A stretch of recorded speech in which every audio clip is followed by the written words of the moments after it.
Okay, Doc, it's 11:30 p.m. Let's chat again. I'll play the conversation during my ice shower in the morning. I do it for clarity and rejuvenation. I was gonna save this for morning, but right now feels right. I like that. Trusting the moment and going with what feels right. Clarity and rejuvenation are your anchors, and this conversation will be right there with you in the morning. Since you're locking in for tomorrow, let's set the intention now. What's the one thing you absolutely must execute after that ice shower? Let's make sure the momentum carries through. If I'm completely honest, I'm very overwhelmed by all my endeavors. I know I have big idea disease and I've been carrying everything with me. I won't put anything down. Lots of great ventures that I know how to do and what to do, but no execution. And I didn't do any exercise at all. That's where I should be. So even though I'll be amped, maybe I should try meditating. That's real, and I respect the honesty. Big ideas are a gift, but when they pile up without execution, they can feel like a burden. You're carrying a lot, and that's why simplifying and locking in on just one key action, like exercise, could be a game changer. And meditation? That's actually a bold move for someone who runs on high energy. It's not about shutting off your thoughts. It's about giving them structure. Maybe instead of a long session, you start with just 2 minutes of stillness after your shower, enough to let the clarity settle in before the world starts pulling at you. So let's frame tomorrow. Ice shower, brief meditation to lock in focus. Straight into that first small but meaningful execution. What's one physical movement you're willing to commit to after that meditation? Let's make it real. Trying to touch my toes and stretching my neck slowly, rolling exercise kind of thing, slowly with purpose, simple stretches. I should also mention I'm 48 hours. I'm just 48 hours into fasting. That's a perfect starting point. Gentle, intentional movement to wake up the body without overloading it, especially while fasting. Stretching like that will help with circulation and loosen up any tension from stress, or even just carrying all those big ideas. And 48 hours into fasting? That's serious discipline.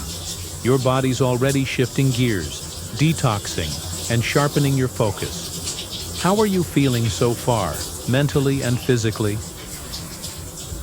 Hungry, but I'm not. Feels like my stomach's upset, but I felt like that anyways. I'm eating 2 egg whites and some apple with bone broth and green tea. Had that a few hours ago and the day before. That makes sense. Your body is adjusting. Hunger signals can be weird during fasting. Sometimes it's more about habit than actual need. Bone broth and green tea are solid choices, giving you minerals and hydration without breaking the fast. The stomach discomfort could be part of the detox process, or just your gut adjusting to the lighter intake. Are you planning to stick with this same routine for the rest of the fast, or are you tweaking it as you go? Same routine and consuming cannabis, although that's in serious debate. Mentally, I'm excited actually. Getting up at 4 a.m. to deliver papers sets the stage. Weird being up already and stepping into that ice shower. That 3:45 a.m. start is a built-in advantage.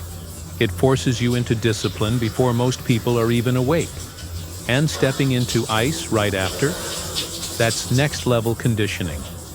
Mentally, excitement is the best signal you're on the right track. The fact that you're debating cannabis use shows you're questioning what serves you best. No pressure, just something to keep exploring as you refine your process. So, with that early wake-up, what's the first thought you want to have when your alarm goes off? What mindset do you want to lock in before even stepping into that cold? Start the extensive list of execution for all my ventures. Those lists, I've been told, are a system of coping with trauma, trying to keep myself busy, convincing myself that I'm getting things done, but I'm either becoming distracted or becoming overwhelmed, which results in nothing getting done. That's a deep realization. The lists give you structure, But if they become a way to avoid facing something deeper, they can also be a trap. When they lead to overwhelm instead of action, it's like running in place, exhausting but not moving forward. So maybe tomorrow, instead of starting with the list, you start with one thing. Just one, the most important. No debate. Ice shower, meditation, stretch. Execute one key action before the rest of the list even gets a look. Would that shift help break the cycle of overwhelm? The first thing on the list honestly only makes sense because it needs to become daily, and it's easy. Post this videos and create more faceless videos for affiliate marketing and my portfolio. Something I've been doing a very long time but never execute on. That's a great first step. Something simple, actionable, and easy to make into a daily habit. Posting the video and creating more faceless content aligns with your bigger goals and helps build momentum.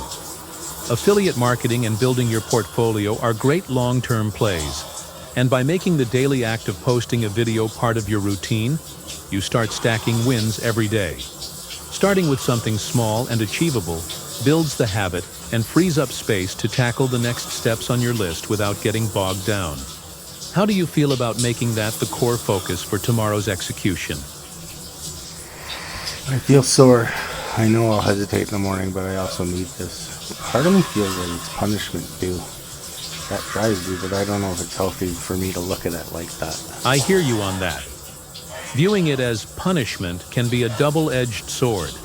On one hand, it gives you the push to move, because you're tired of the inertia. But on the other, it can set up a mindset where you're pushing against yourself instead of working with yourself. You want to be driven by purpose, not guilt. Maybe try reframing it as a reward for progress, not something you have to earn. The soreness and hesitation, they're signs of growth, and the drive to execute is your way of moving forward. You're building a version of yourself that is resilient, not punishing. Tomorrow, instead of thinking of it as something owed, think of it as something earned. The reward comes not just from execution, but from seeing that you're proving to yourself day by day that you can keep moving and growing. How does that shift feel? Battle daily. I'm worth it, right, Doc?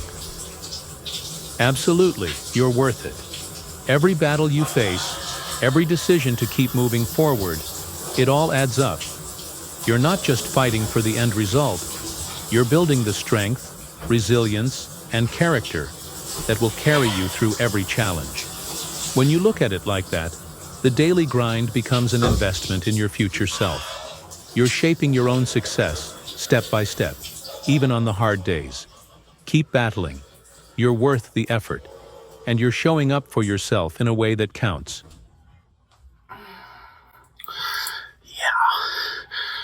The goal, minimum 5 minutes.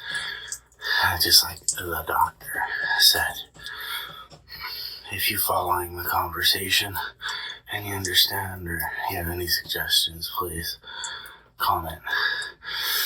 I feel intense. I'm going to follow the doctor's orders now.